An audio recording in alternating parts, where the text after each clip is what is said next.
All right, let's get the show up and running. Boys, welcome. Here we are. We're all back in our little hubs. We're not doing it live anymore. I'm sad. I loved that first episode. Yeah, it was good fun, that one. I mean, me and Derbs were there. We were there. We could have done it, yesterday in the desert, Derbs, but Mitch didn't bother to show up, did he? So could have got a little studio there in Abu Dhabi or something, on Abu Dhabi or Dubai. Would have been nice. Crown Plaza surely would have had a podcasting room, 100%. Without doubt. And if they didn't, they would have built one in about 15, wouldn't they? Podcast world. Well, welcome, boys. This is the Race Communiqué, our second episode. This is in our second season. This, of course, is Life in the Peloton presented by MAP. But this is an exciting series that I get to do with two mates, two guys back from the old days when I used to be over there racing way back when. Of course, we've got the director sportive, Tom Southam, my old boss, and my old training punching bag, Luke Durbridge. Welcome, boys. Welcome. We've already done the welcome, but who was the punching bag in the situation? I don't actually. How does that saying? Was I punching you? I'm not sure. How does that saying actually apply? I don't really know. Sort of like I'm your doormat, maybe. The thing is, I love how you always amp up. Like I was like so strong and so hard out training. Like, mate, you were the guy who was putting me to the sword. Yeah, but the thing was, it was like you would always start the day just like in a fury, and you just like half a wheel in front. It'd take me a while to wake up. Then you'd eventually just wear yourself down.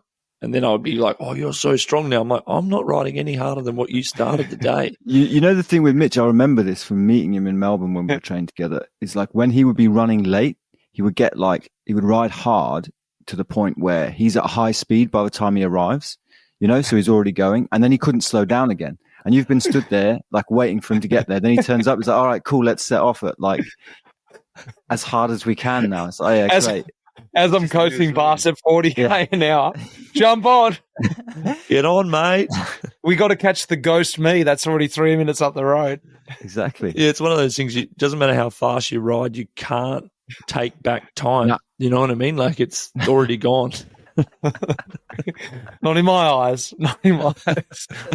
Well, it's exciting because this series is exclusively being brought to you guys by Training Peaks, and Training Peaks is the ultimate training diary, a training platform built for runners, cyclists, triathletes, well, everyone in between, really, because it's like a calendar, it's your training log, it's everything you want it to be. It's something I use my whole career, and randomly I'm still using it today, even though I don't need to monitor my training that well, but I just love having that hub where it's all there. Obviously, I've got my history.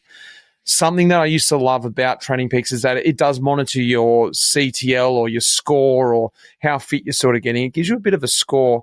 I don't know if it was that relevant for maybe Tom and I when we were racing because, we sort of just went to races and you were able to sort of ride into races. But these days, I reckon, Derbs, more than ever, it's so important to understand that data and use this, I guess, as a tool because when you guys go to whatever race it is, whether it's Down Under, UAE, Tour de France, you guys hit the ground running these days. Like, as the years have evolved, like, is Training Peaks, am I right there, or what's the go?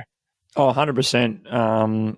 It's what I would say is like, when you see the cooking show and they're cooking at the start of the show and then all of a sudden like one I prepared earlier, like everyone is like one I'm prepared earlier. Like they're all baked and ready to go and they look nice and they're presented on TV. It's like there is no mistakes because now there is no like we'll see how you go. Pretty much now the training with Training Peaks and with coaches, they can tell you pretty much exactly if you are going to be ready or you're not going to be ready.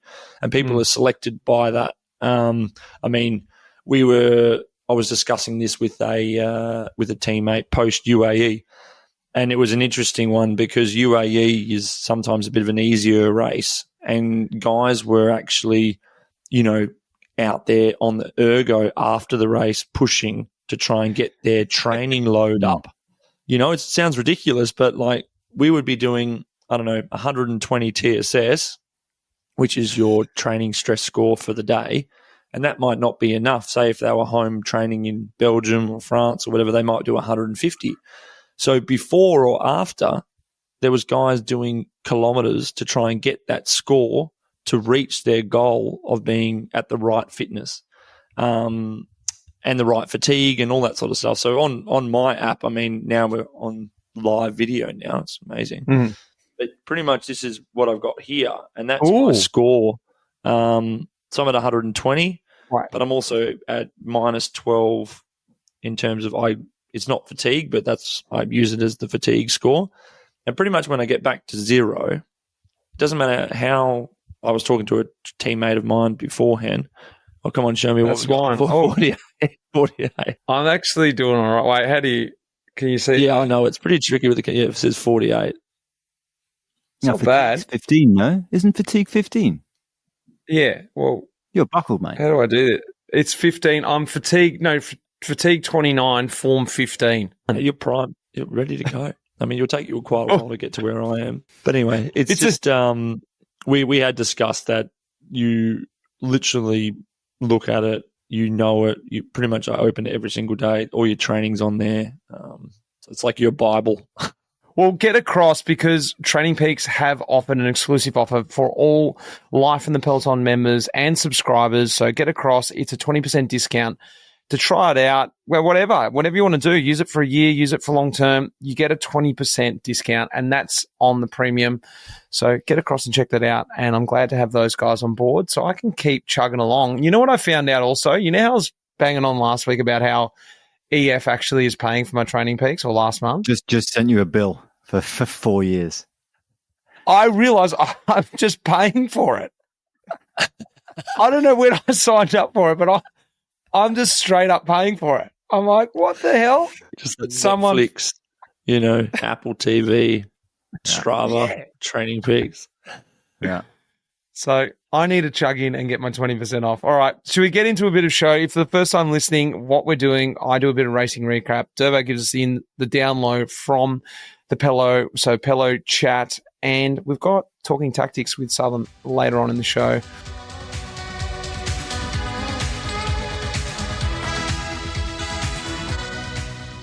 Boys, there's been heaps of racing, so much racing.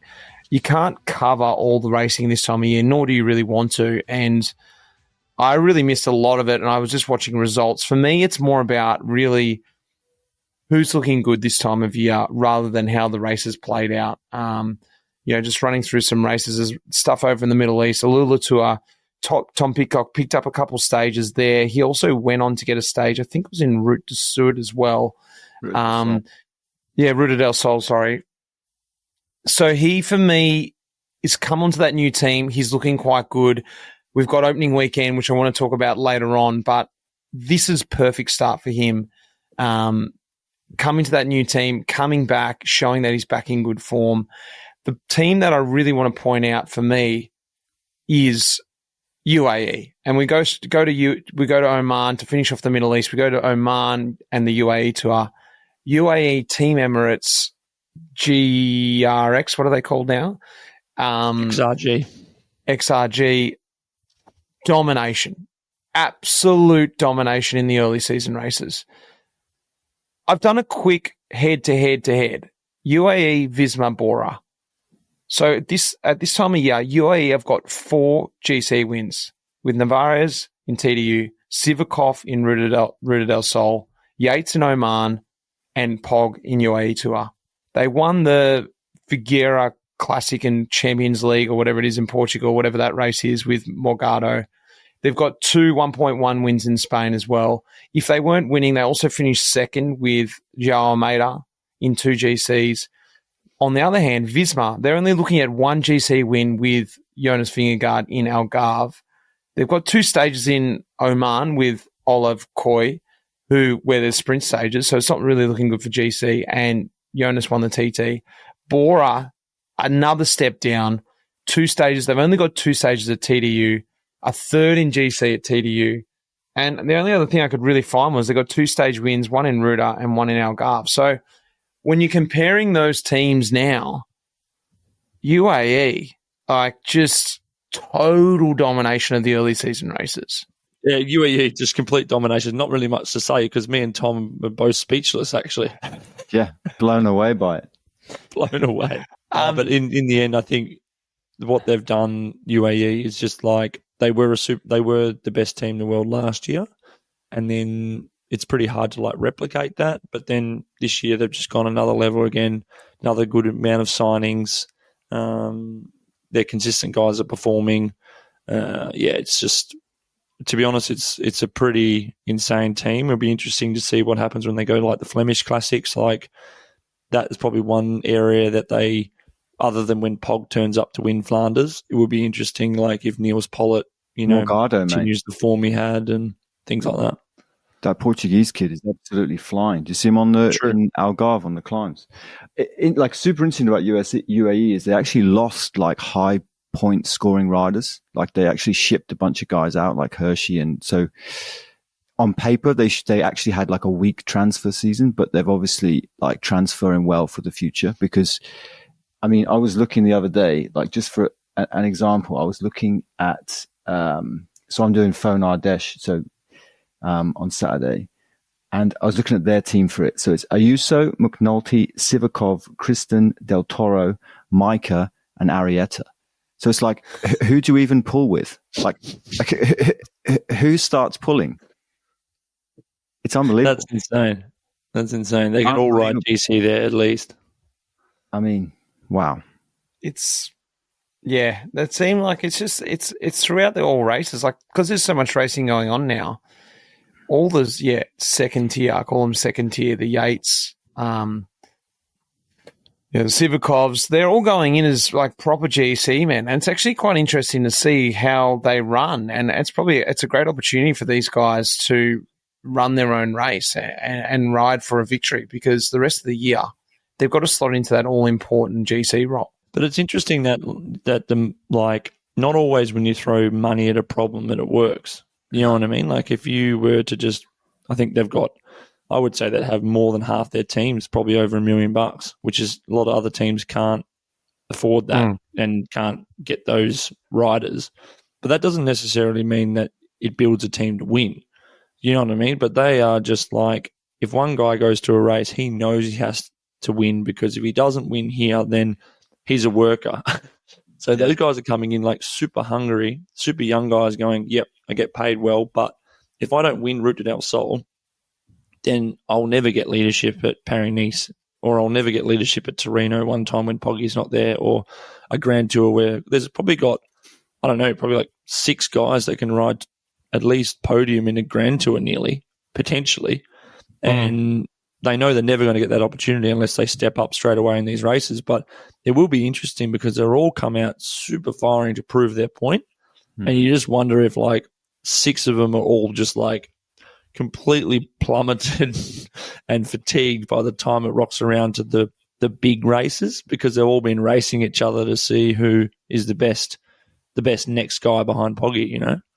But it's almost like an inversion of what Visma's doing, right? So you mentioned there, like Visma's start to the year is super slow, like really slow. If you look at how much, like the rankings from this year, they're way down. They've barely done anything, right?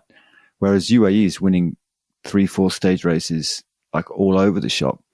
So I feel like, it's like you say though, I feel like at Visma, they go, right, here's the hierarchy. It's like this. The tour's going to work like this. We're going to do this, and you all know your place. Whereas at UAE, everyone's fighting like hell for that opportunity, which is going to work for X amount of time. I think it worked at Quickstep for a long time. You know, it's like whoever went first got the backing of the team. And it's almost like when I look at lists like that, it's like, well, if I was there and I was one of those guys, I just want to be the one who's down the road because then the other guys have to look after me and then I have to finish the job. So, because I look at them a lot operationally and you see the way different teams function. And I don't think it's like streets and streets and streets ahead. They have a lot of staff at races, for example. Like even at UAE, I mean, we shared a dining room with everyone. Like every other team had the same amount of staff, right? 3 soigneurs, 2 mechanics, doctor. They had like 30 people. You remember that hotel on the island there? How many people they had at dinner every night? It was just ridiculous. So, and that doesn't always fix things. Just more and more. Is that people. because it was closer to the service course, I guess, there? Yeah, must have been. Yeah.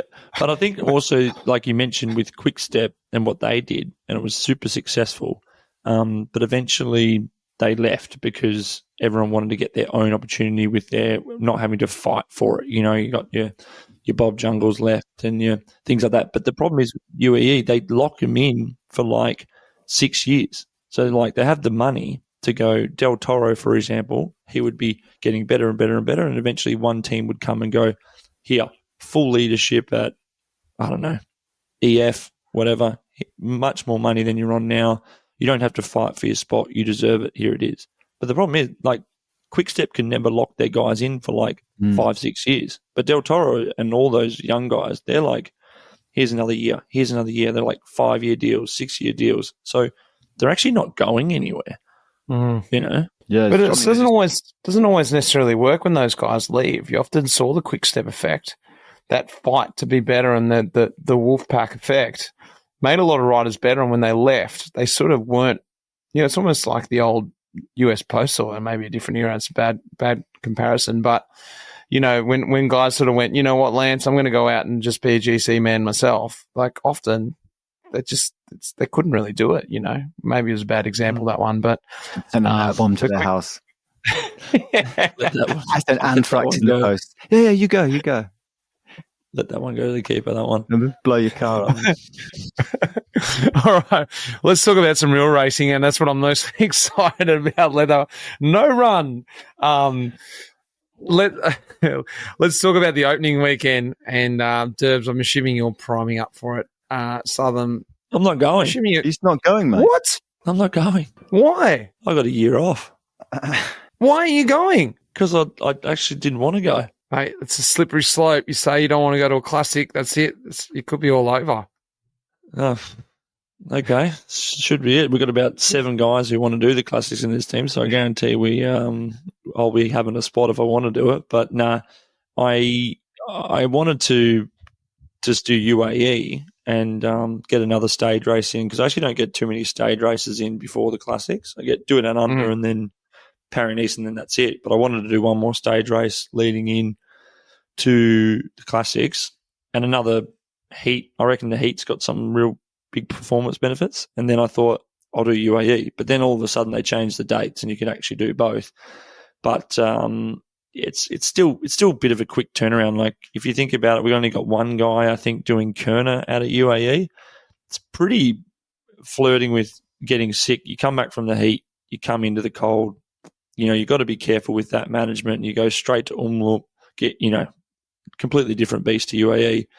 And then all of a sudden you spiral down. And I've had a few times I rock up to opening weekend coming out of Aussie summer and I just get sick there, and then something happens and I'm feeling a bit shit, and then all of a sudden I'm a bit getting behind the 8 ball for Paris-Nice, and then sort of spiral effect. So I'm hoping to stay healthy this week, train well, do a good Paris-Nice, and then have a stronger classics. I'm glad you brought that up, because it's actually one of the things I wanted to talk about. Do you or don't you? And, you know, Mads Pedersen, who has shown some good form again in the early races.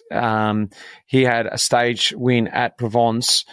The team, Lidl Czech, are looking really good. They've also got Jonathan Milan, who showed really good stuff last year in the classics. He had a couple stage wins at UAE. But then you got Matthias Vajcek, who's looking really good too. He was 3rd in the classic down in Portugal. I think he's going to have a great opening weekend, but, you know, Mads is stepping out of it. It worked for him last year.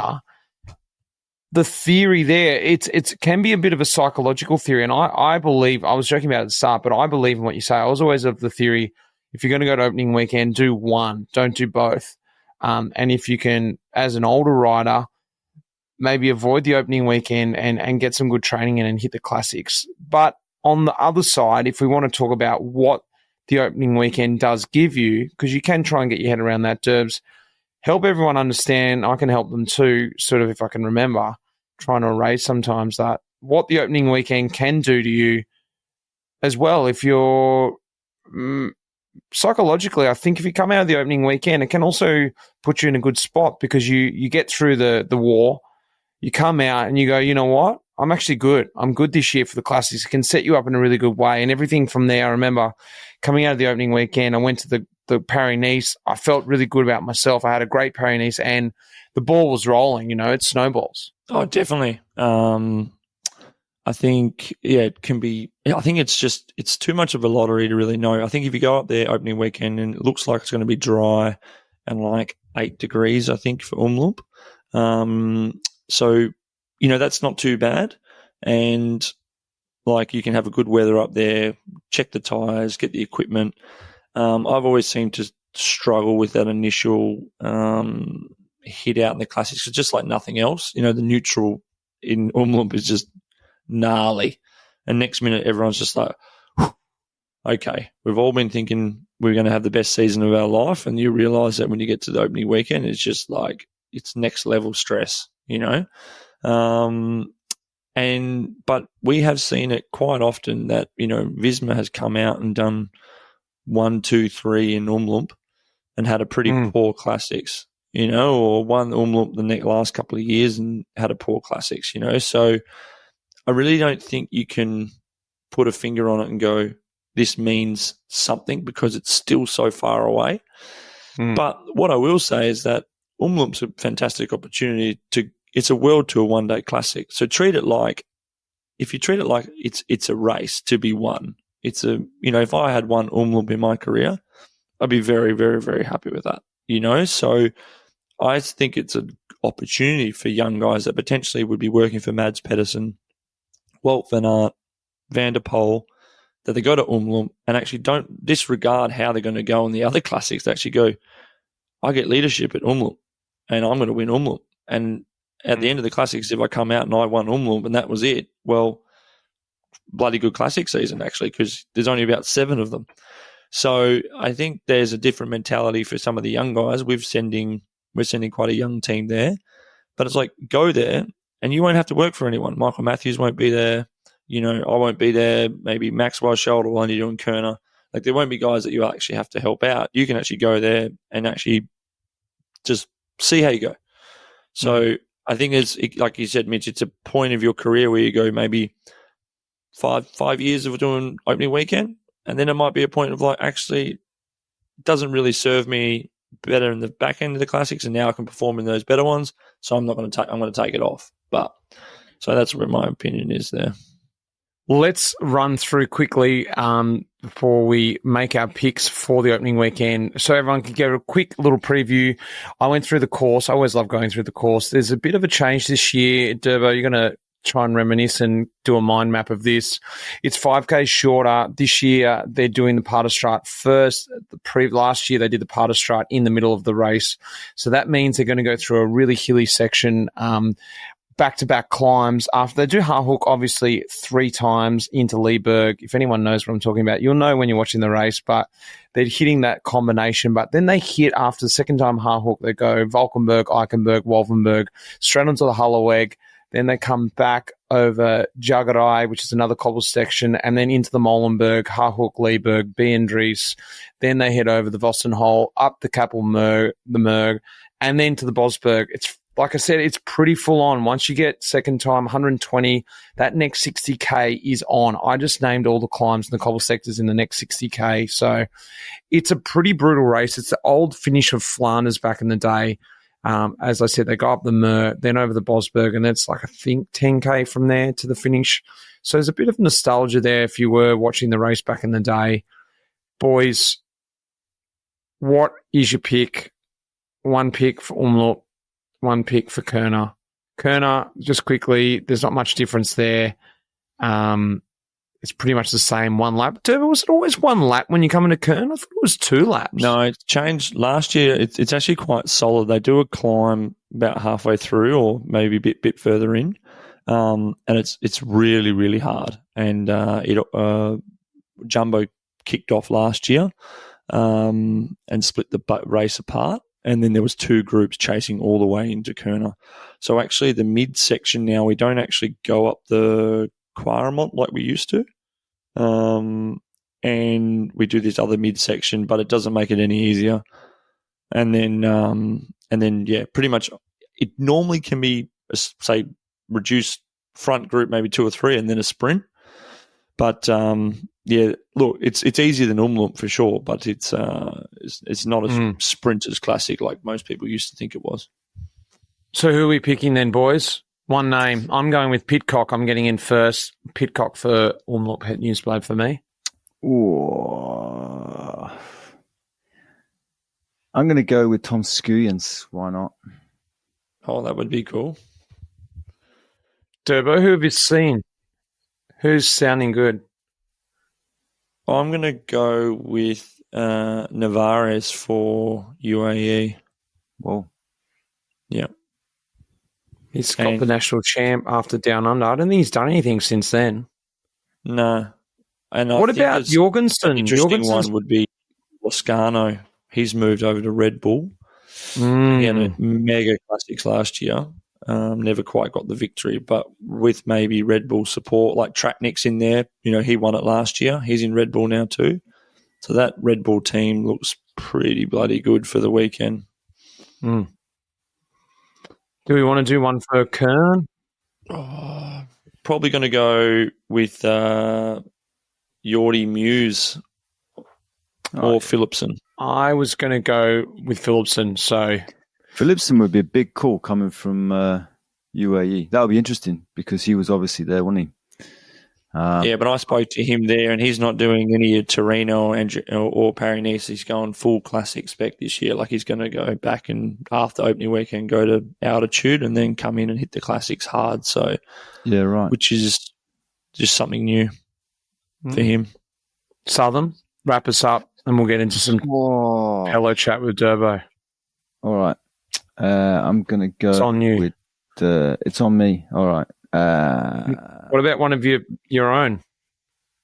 I'm gonna avoid the nepotism of choosing one of my riders. Any one of the any one of them could go well. Marine, I'll go with Marine then. Oh, yeah, that's true. He's been going good. Marine's going good.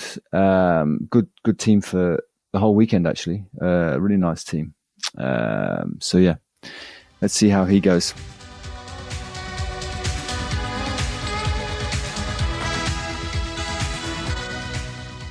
All right, boys. Pelichak this month. I thought I'd go into a few little tech side of things. Wait, I've just noticed the product placement. Did you strategically put the bike there? No, you should see where I'm doing this.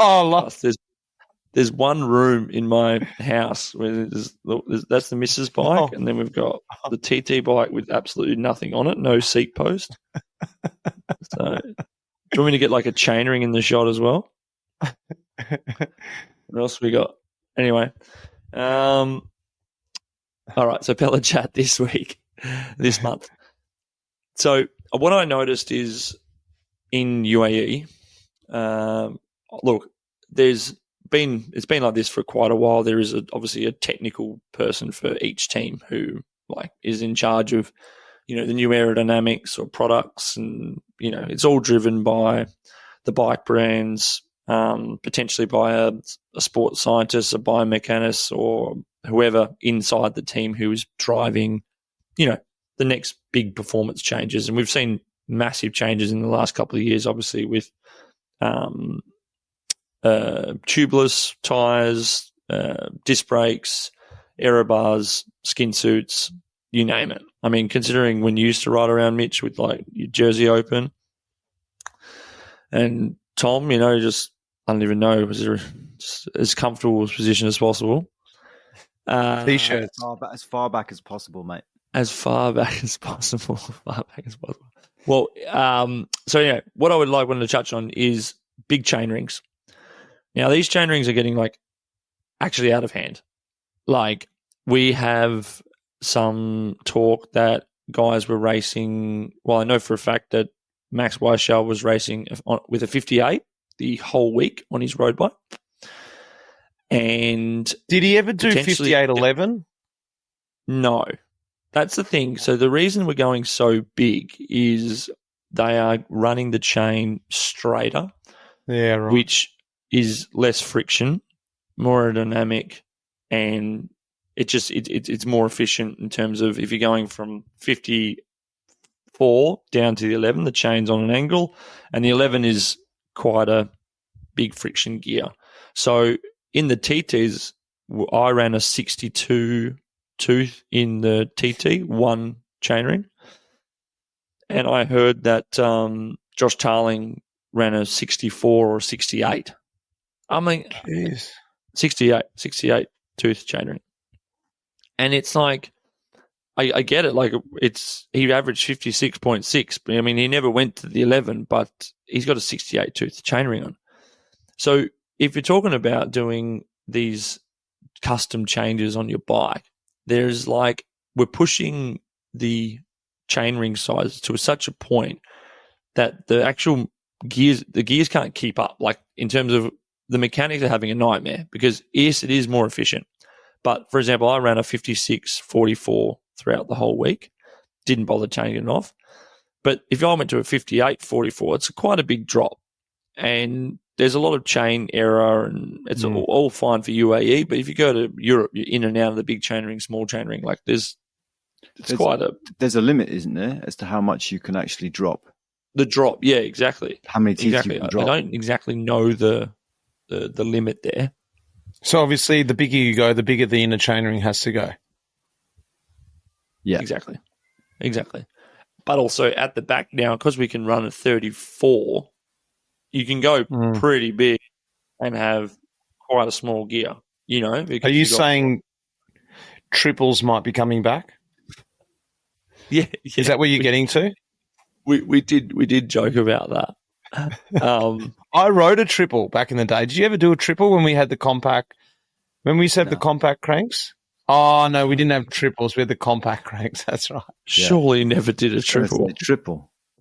What were you mountain biking in the 90s? But I don't think, for example, it's pretty tricky for bike manufacturers to work out if it's worthwhile to progress in that area, because it's such a niche area. It's a pro area. You know, like, they're going to have to make, that's why we've seen quite a lot of custom chainring brands come out that are pretty much for pros, because Shimano, for example, like, aren't going to sell a bike with a 58 on it. You know, if you're just a local cafe rider, you're not going to need more than a 54. So, for example, Shimano's our group set, fantastic group set, but is it got to a point where they're going to make a 58 and a 60? They don't.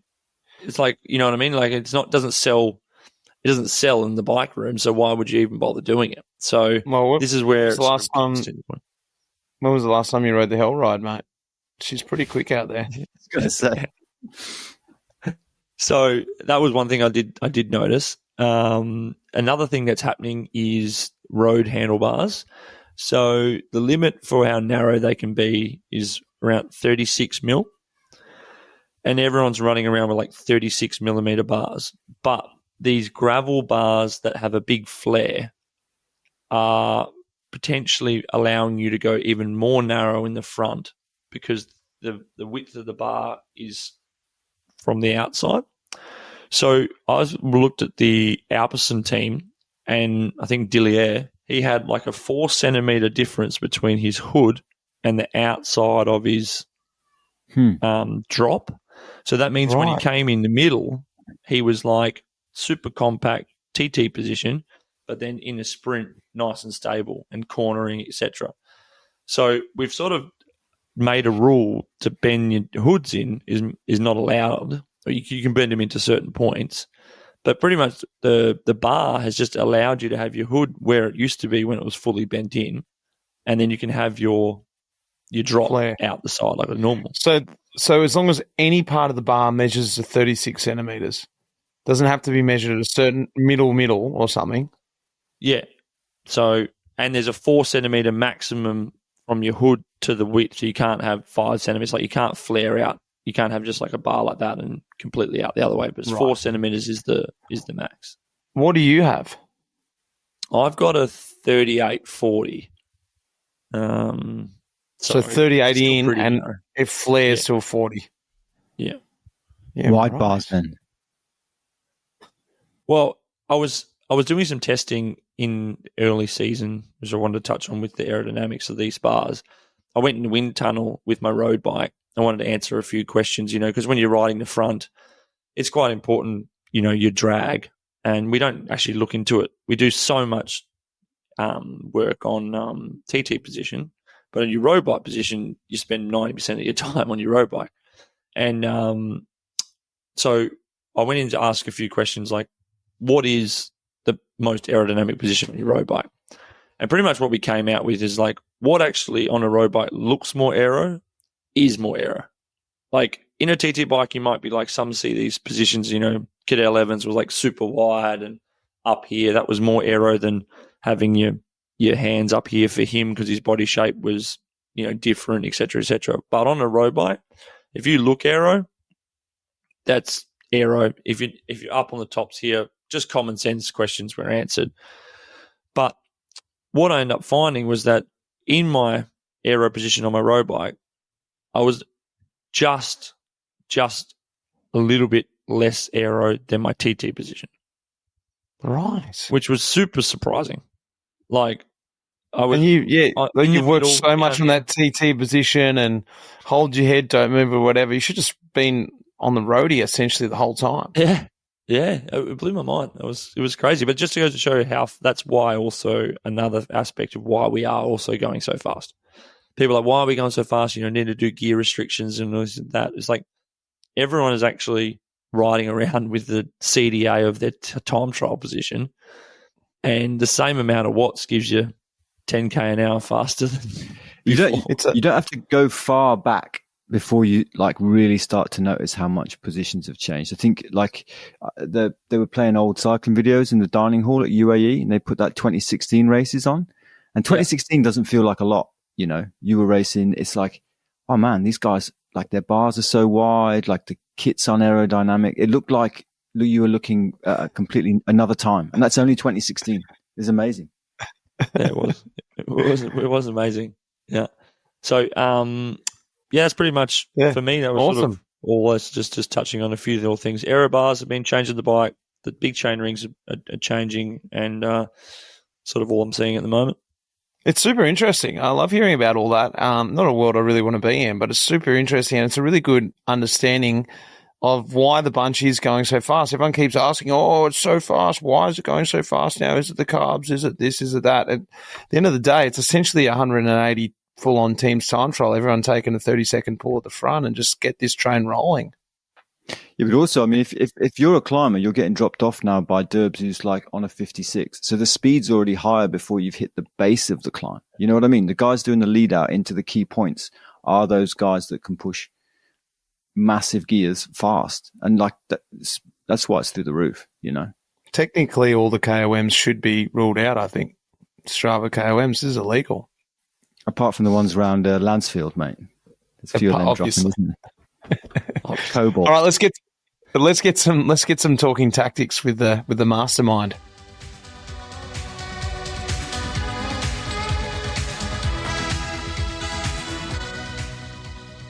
All right, lads. So talking tactics this month.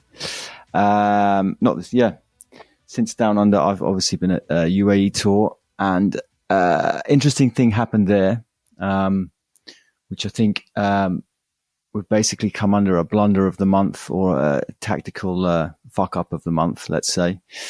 Not so much on the part of Pog, but on the part of Lennart van Eetveld at the UAE Tour. So for anybody who didn't see it, Pog one day basically appeared to be rolling back from having a pit stop. There was already a break down the road with like your typical early breaks gone, 4 or 5 guys. And all of a sudden, Pog and Novak basically went out the bunch. A couple of other guys jumped across to him, and they rode across a minute gap. And they, after 20 Ks or whatever, all of a sudden you had Pog, kid from Ineos, Langolotti. He was in the leader's jersey too. In the leader's jersey. Van Eetveld, who was last year's winner of the race, and then a whole bunch of guys going for the intermediate sprints.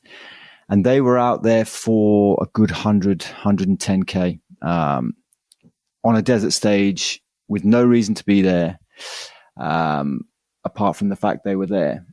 And I mean, it was kind of like, okay, yeah, it's sort of funny to see, but then it became obviously quite a real thing.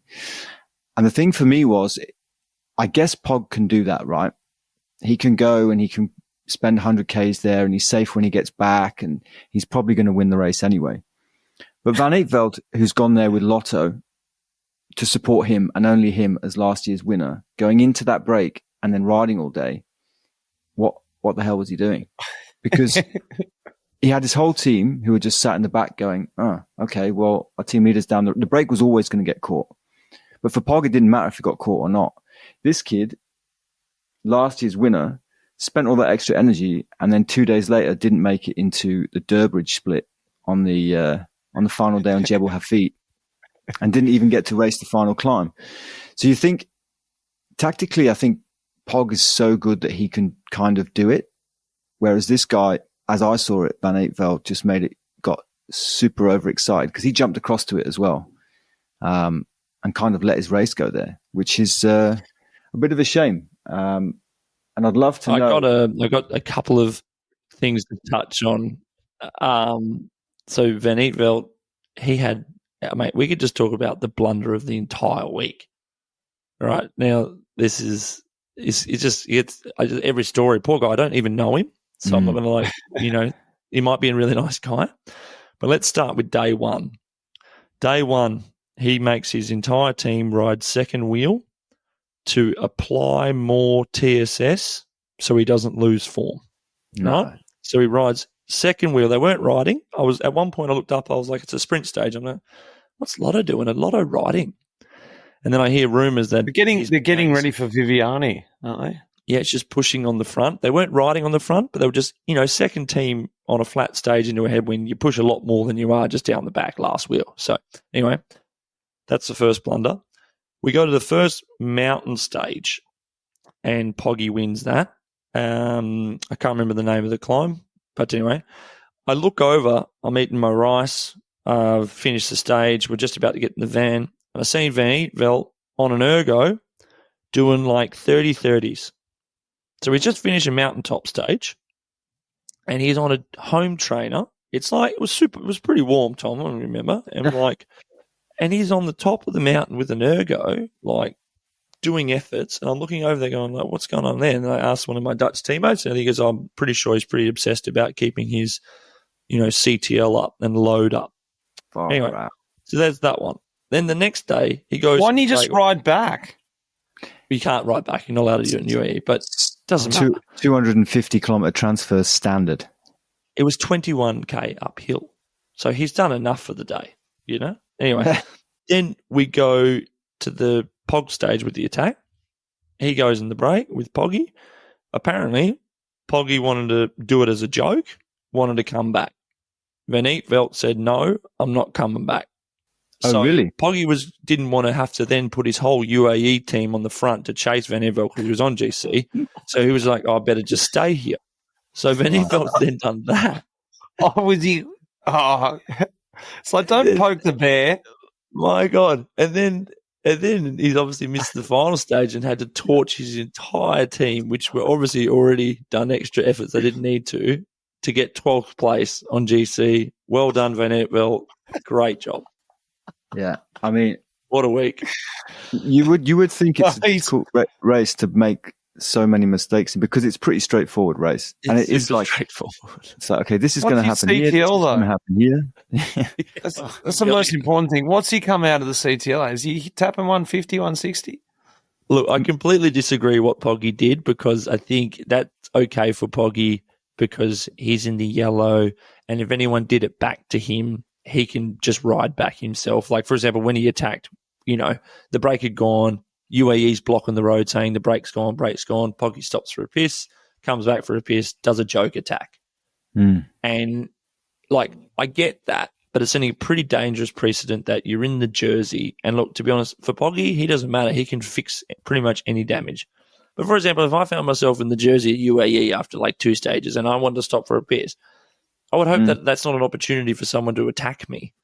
It's just everyone was pretty pissed about it. Everyone was like, Pogi, just don't do that. And what happened was when he stopped for a piss, we went full gas on the last day just for 45 seconds, just with a full team. 3 teams just went whoosh go when he stopped for a piss. And then UAE came and just what the hell? And we're like, hey, man. Yeah. We were also pissing when you were attacked, and we had to put a guy on the front for 100 kilometres to bring you back. So, we're even now. but just don't do that. Oh, barely. 45 barely. seconds. Like, what are you going to do? It's Pogacar. He's just going to chase you back in like 30 seconds. You're like, what are you doing? You're like, damn it. You're so strong. Damn it. But like, don't do that.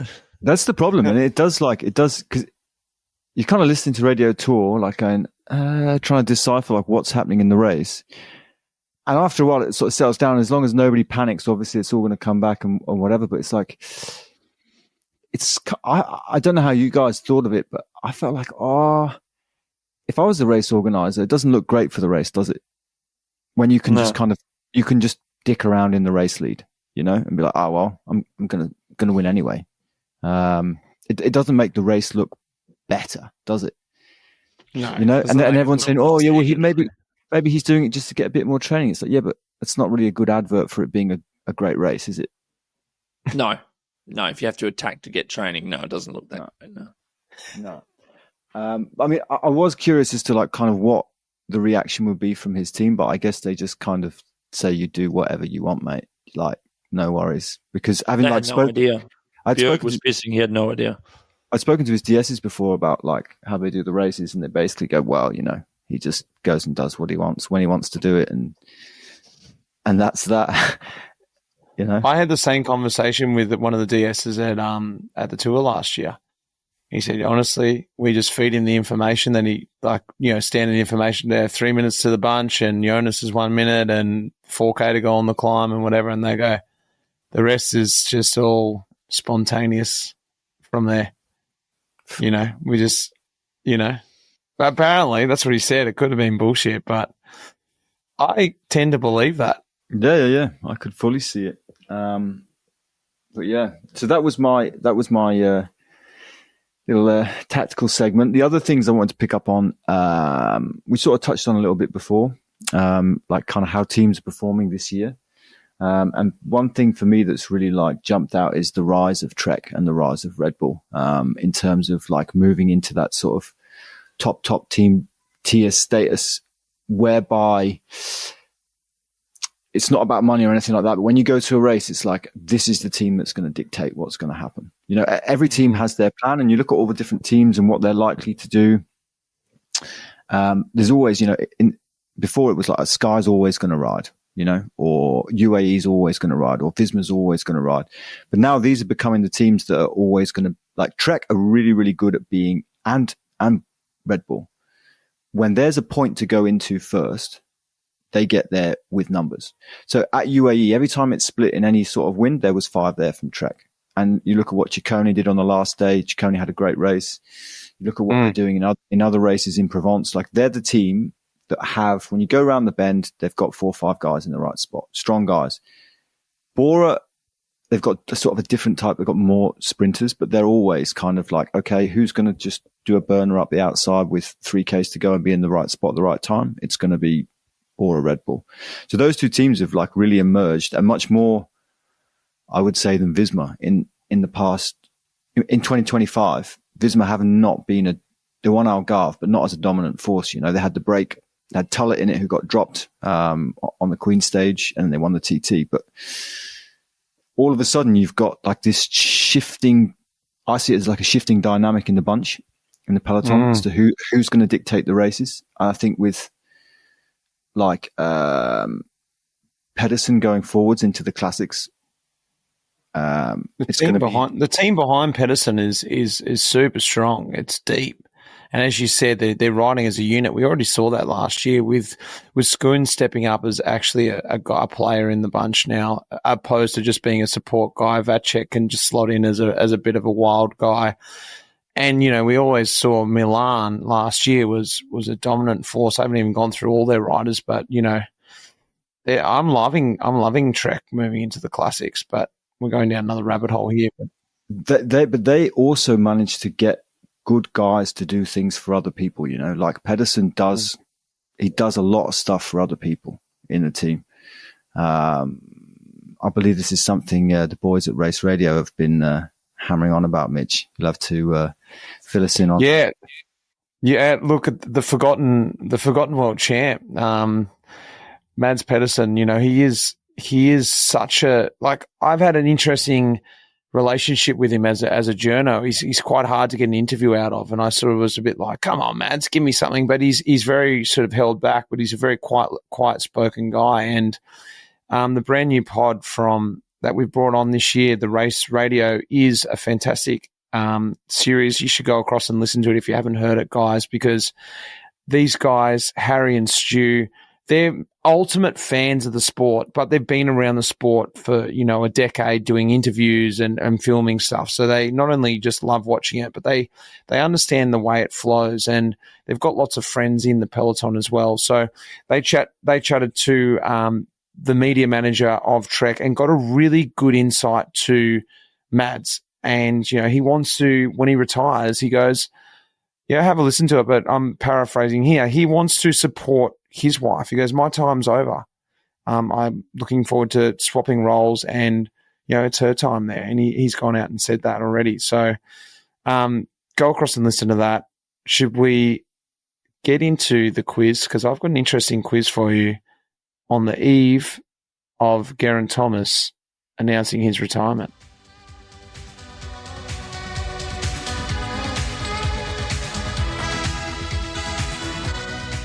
All right. Sounds good. Sounds good. All right, boys. Now, Geraint Thomas has announced his retirement. It was always on the card, so he says, and he was just sort of confirming for everyone. So I thought, you boys should know him. He's been in the peloton for 19 years. How well do you know him? Both of you have raced with him. So I've got some questions. So Durbo, I'll go one for one. Durbo, you ready? Yep. This is A, B, C, or D. Which Welsh town is Geraint Thomas from? A, Newport, B, Cardiff, C, Barry, or D, Chester? Cardiff. Oh, would have been worried if you did not get that one. Well done, Durbo. Southam. Which football team does G go for? A, Manchester United, B, Arsenal, C, Manchester City, or D, he doesn't follow football at all? Well, I've got no idea, but given when he was born, I would say Manchester United.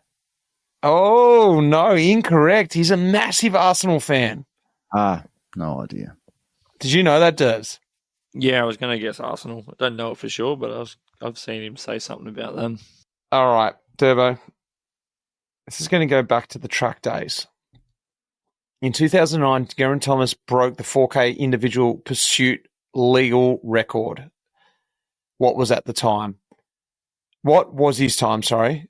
Given that he didn't break the standing record of the previous standing record of Chris Boardman of 4:11, which is the illegal record of the time in terms of he had the Superman position. What was the record he did? What time did he break? Was it A, he did a time of 4:15, B, 4:12, or C, 4:11:23? Boardman's record was 4:11.114. 4:15, I think. How did you know that? Well, because Bobridge broke the full record against Boardman in 4:10 in Sydney in national championships, but that was after 2009. And then no one was faster than that beforehand. So you're a freak. This is Turbo's quiz. This is his quiz. All right. Big fan of G. Big fan. Number 2, for Southam. Amongst all the massive wins Thomas has claimed throughout his career, he has still not won the Tour of Britain. Is that true or false? It's true. You want to lock that in? Yeah. That is true. Correct. He has not won the Tour of Britain. It's a funny one, though. You sort of think, he should have won that, surely. All right. 2-1 to Durbo. Question 3. In 2018, the year he won the Tour de France, he also won which other prestigious race? Was it A, E3, B, Paris-Nice, C, Romandy, or D, Dauphiné? The year he won the Tour, 2018, which other race did he also win? Paris-Nice. That is incorrect. Paris-Nice was in 2016. It was Dauphiné, wasn't it? Romandy. It was Dauphiné. Dauphiné 2018, Romandy 2021, E3 2015. Oh, Durbo. Southern's chance to come back. Here we go. Number 3. You and Geraint Thomas have ridden a total of 25 stages of the Tour of Britain together. Who has placed better in a head-to-head stage placings? The scores are 13-12. Are you running through all the stages? I can see you thinking, yeah, right, actually that stage up there, yeah, well, two places. No, because he was about 12 years old when I was he was doing the Tour of Britain as like a 19-year-old when I was like a grown adult. He was 14. So I should have finished in front of him, but there's a good chance I wouldn't have done. I'm just going to fucking back myself and say it must have been me. Otherwise it'd be a trick question. Thomas has won 13 better, and you have 12. He's pipped you by one stage, even though he's only a 14-year-old. He had the junior gearing on. Triple chain ring. The triple. All right, question 5. Last question for you, Durbo. In 2008 Beijing Olympics and 2012 London Olympics, he won gold in the team's pursuit.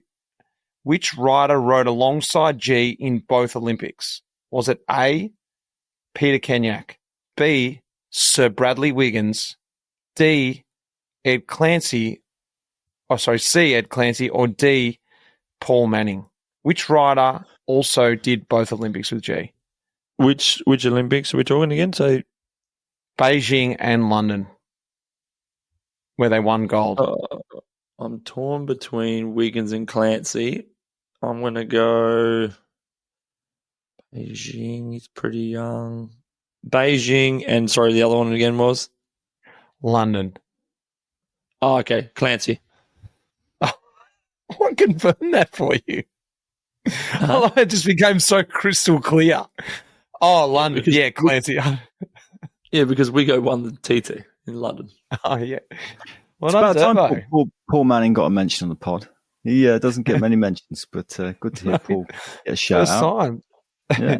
Upon retirement, Thomas has stated officially he wants to do one of these sporting challenges. Ride Cape Epic, do an Ironman, swim the English Channel, or attempt riding around the world's record. Which challenge does G want to do next? I've not read very many Geraint Thomas retirement interviews, I can tell you. This is known knowledge around the world. The Channel, Epic, Ironman, or try and challenge the world record. I mean, if I were him, I would go for the Cape Epic. Not the Channel. He wants to cover himself in duck fat, swim across the Channel. I mean, I think that's wrong, isn't it? Surely it's Cape Epic. Come on. It's not. He said he wants to do an Ironman. Ironman, I know, I saw that. Devo is on to it. An Ironman in the Channel. I love how you're getting murdered in this, Southern. This is awesome. You normally crush these crushes. It's the worst quiz I've ever done. All right, Southern, Durbo, this is your last question. In 2017, G was the first Welshman to wear the yellow jersey. True or false? True. That is correct. That's the last question. Has he got everything right? Is that No, he fucked up one. Ah, right. Okay. Last one for you, Southern. Thomas has finished 5 times on Grand Tour podiums. Which races were they? And obviously it's multiple because there's not 5 Grand Tours. If could be including Southland, the 4th Grand Tour, but he hasn't ridden that one yet. So Giro. How many times? Tour. Yeah. How many times each? 2 at the Giro, 3 at the Tour.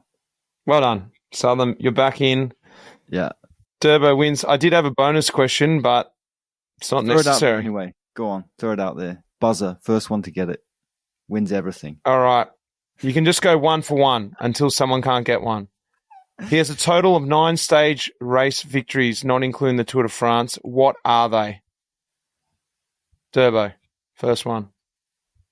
Oh, stage victories. Stage race Romandy, victories. Romandy, Durbo. Southern? Dauphiné. Paris-Nice. Tour. No, stage race, not Grand Tours. Ah, right. Oh, fuck. We just said all these things, didn't we? Um, There's a couple multiples in there. Is he one Swiss? Is it No. 2 in Romandy? He's one Swiss, Southern. Ah, yes, yeah. Oh. Dauphiné? Dauphiné, yep. That's 5. We've got 4 left. They're all small races. Tour of Britain? Junior Tour of Wales. Not that small. Oh. Has he won a stage in Algarve? Oh, GC. He's one Algarve. He's one GC, Algarve. Yep. And are you saying Algarve as well? Well done, Tom. That's 2. Yep. Twice Algarve. I mean, You've only got 3 left. 1 multiple and Down 1 under. race that... it's never won down under. He won a stage in Down Under, no? No. GC. GC. Oh. Stage race. What's it stage? So he won something. He's going to go do it this year. Tour of Tassie. It's not Southland. The 4th Grand Tour, no. He's not doing that. I'm out. I'm definitely out. All right. It is Bay and Rundfahrt 2 times and the Tour of the Alps. I just find it so incredible how diverse he is and the races he's won. When you go through his career, you know he's good, but when you go through his career like that, you're just like, this is just outrageous. The track stuff, the classics, all those races. So, boys, as always, it's been a big one. I've loved it. I've loved seeing Southam getting crushed in the quiz. Durbo, drinks are on Southam. Let's cash in. I might fly across. Boys, until next week. Thanks to our partner, Training Peaks as well. Boys, let's do it. Thanks, guys. See you, mate. See you, boys.